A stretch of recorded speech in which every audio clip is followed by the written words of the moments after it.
Hi, I'm Sue Ellam and I'm a tarot reader and have been for about 25 years. And I use a mythic tarot, which is based on Greek mythology. And I'm Carrie Beleno. I am an intuitive Reiki master teacher and a spiritual life coach. And I've got the created questions. So let's see. Hopefully this will help someone today. Okay, and again, the I isn't me. It is spoken for the collective. So, I struggle with disciplining my kids. I don't want to send a negative message, but I need them to understand consequences. Help.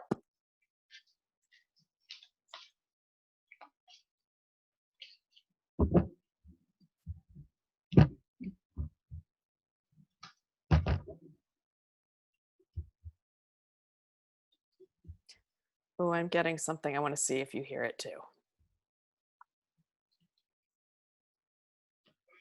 Okay. All right. Okay, this is about an end of an era and getting the rewards for the efforts you make.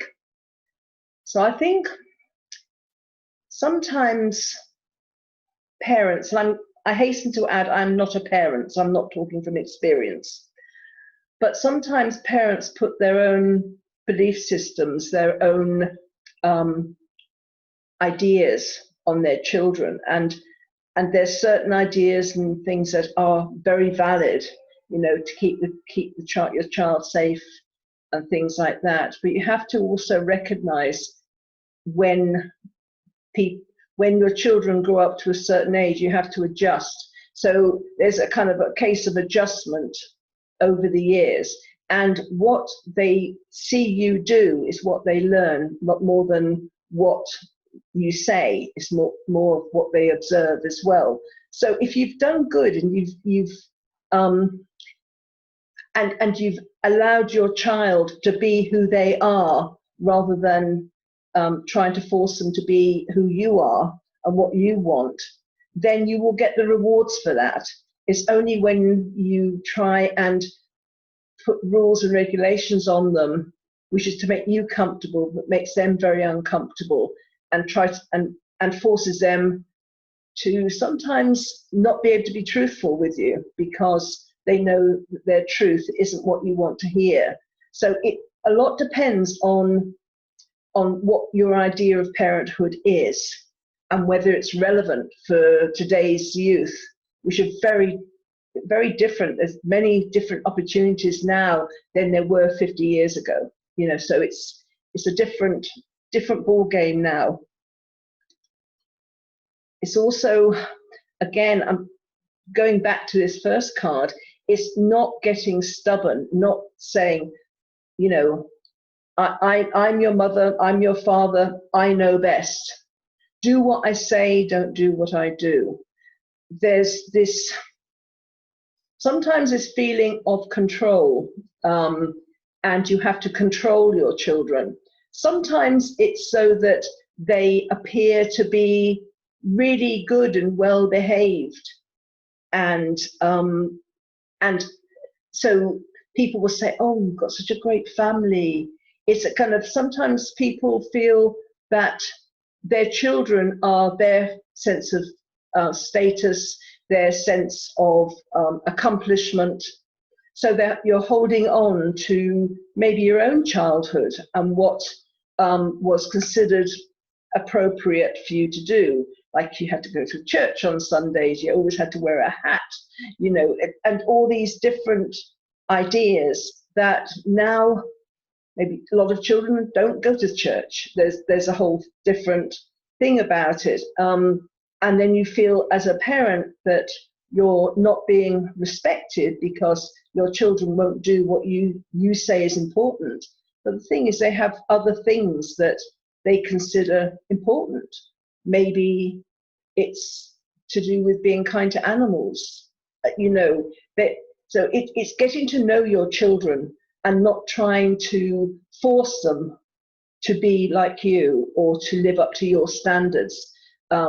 Yes, there's certain standards, like you don't commit damage, you don't hurt other people. There's certain kind of moral standards that they need to be taught.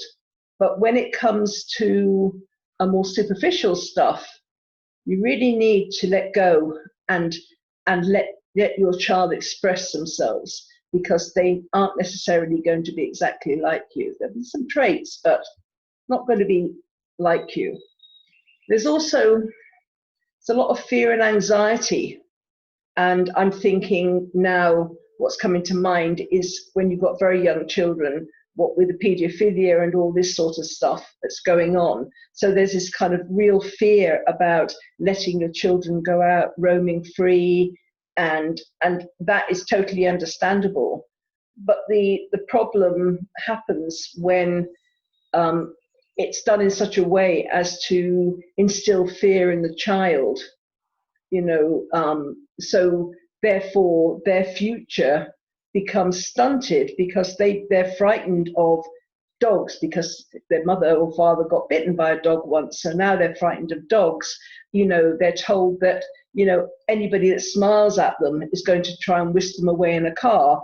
There's a certain level that children have to, if you're frightened of them going out, and don't have to tell them you're frightened of them going out, find some other way of amusing them so they don't even realize that it was a ploy to keep them in. There's always other ways around, but it's so much about not instilling fear in your children, trying to protect them, trying not to kind of lock them away as well. There's a balance that needs to be found.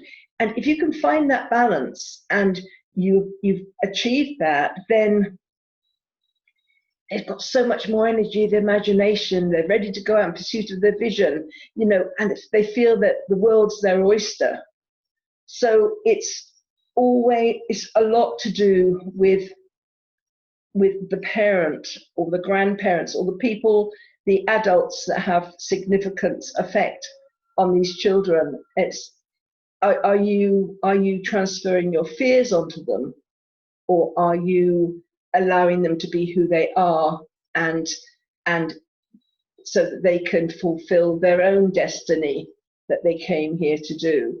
So a lot of it's down to what kind of parent as well, So those are the cards. Well, I got that first message again before you started pulling the cards. I don't know what this combination is working for us, because I'm starting to hear that more.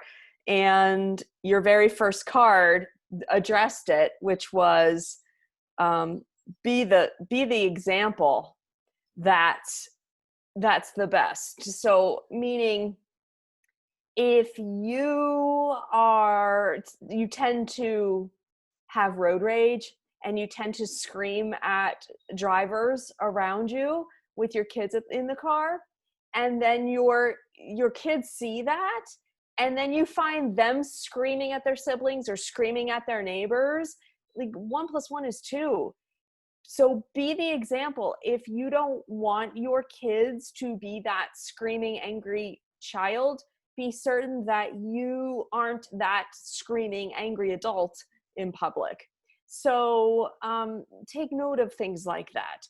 And I am a parent, and nobody's perfect. I get it. But I think the overall message in this reading and in these cards are two things. First, children are more resilient than we give them credit for, especially when you just give them the facts. And the second thing is, make sure that you are as healthy and happy emotionally as you can be, because an emotionally stable adult will just generate that out to the children by nature. So if you are holding a lot of fears, if you are constantly guilt-ridden, if you are constantly worrying about whatever, that children are very sensitive to those emotions. And so they'll be able to pick those up, and they will translate them out there in their own way. So they may not have the same fears or anxiety that you have, but they will find a way to be fearful and anxious. So take this opportunity. If discipline isn't going the way that you wanted, or your kids aren't responding, or they're being angry and fearful and anxious, please use that as a mirror. Take a look. Are you fearful and angry and suspicious and anxious? Because it's best for all of you to lift that and work on that for yourself, so that your kids have that energetic example for them. And if you need help doing that, it's what I do. So contact me. And Sue is also able to help with areas like that as well. So please contact one of us. I want to ask you, Sue, those first two cards, were those children in that first card? No, Sitting in those boxes? no, this is like it's kind of like they're kind of they look a bit like children, don't they? They do from my end. I guess they're probably more souls. Yeah, they're more souls and things. Ghosty It's like, and the gladiator, it's kind of said, this is basically about to do with the end of an era. It's a completion, and you get the rewards for the efforts you've made. So if you've got, happy, healthy, and well-balanced children, it's because of the efforts you made when they were younger to make them feel safe and stuff. And if your children are acting out, then it's not too late. And as I said, I'm talking about from a non-parent, but having lots of friends and family and lots of nieces and nephews. It's if your children are acting out, then talk to them and try and rectify maybe any mistakes or mixed messages that they got when they were younger that have become their belief system. So yeah, now that you said that, remember, feeling safe is a feeling. It's not a thing. So locking your door and keeping your children in the bedroom, is not necessarily a feeling, and a feeling of feeling safe. So take a look at where the feelings are, the emotions around that, and less about the actions or the doings. So just something to add on there. Okay. So I think that's the end of that one. So end of our message for today. So that's correct. And for a change, I will say, can you please share and subscribe if we are being of benefit to you? And your feedback is always very much appreciated. And thank you for the people that have given that to us. It's very encouraging. Thanks. Thank you. We'll see you tomorrow. Okay, bye.